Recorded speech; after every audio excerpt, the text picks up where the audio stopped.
Hi, வணக்கம். இன்னைக்கு ஒரு சூப்பரான ரெசிபியோட வந்திருக்கேன். புளி சாதம். உங்களில் யாருக்கெல்லாம் புளி சாதம்னா ரொம்ப பிடிக்கும்? வாங்க எப்படி செய்யறதுன்னு பார்க்கலாம். தேவையான பொருட்கள்லாம் ரெடி ஆயிருச்சு.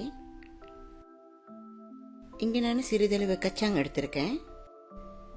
கடலை பருப்பு, உளுத்தம் பருப்பு, சிறிதளவு மிளகு, கடுகு தாளிப்பு, காய்ந்த மிளகாய், வெங்காயம், கருவேப்பிள்ளை, சிறிதளவு மஞ்சள் தூள், பெருங்காயத்தூள் கண்டிப்பாக சேர்த்துக்கணுங்க.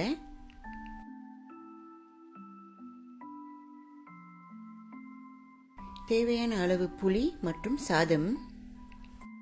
ஓகே, வாங்க சமைக்கலாம்.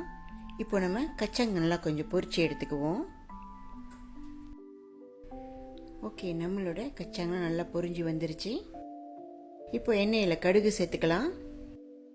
கடலை பருப்பு, உளுந்து மற்றும் மிளகு சேர்த்துக்குவோம். உங்களுக்கு அப்படியே சாப்பிட பிடிக்கலன்னா நம்ம இதெல்லாம் ட்ரை பிளெண்டரில் அரைச்சி கூட எடுத்துக்கலாம். காய்ந்த மிளகாய் ஆட் பண்ணிக்கிறேன்.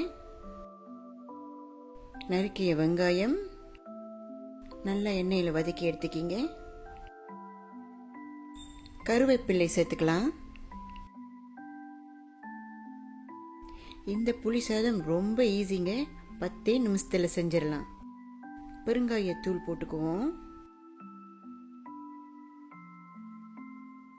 சிறிதளவு மஞ்சள் தூள்,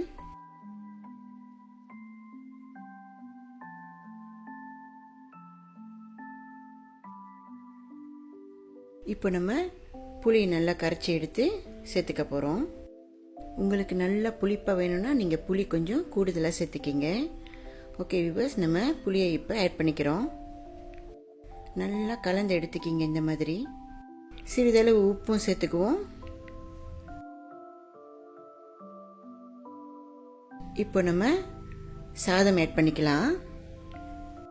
ரொம்ப ஈஸியான ரெசிபி வியூவர்ஸ், கண்டிப்பாக நீங்களாம் ட்ரை பண்ணணும். 10 நிமிஷத்தில் செஞ்சிடலாம்.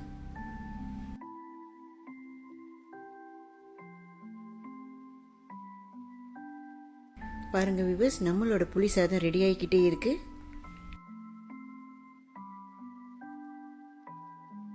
இறுதியாக நம்ம பொரிச்சு வச்ச கச்சாலாம் மேலே போட்டுக்கலாம். இது ஆப்ஷனல் தான்.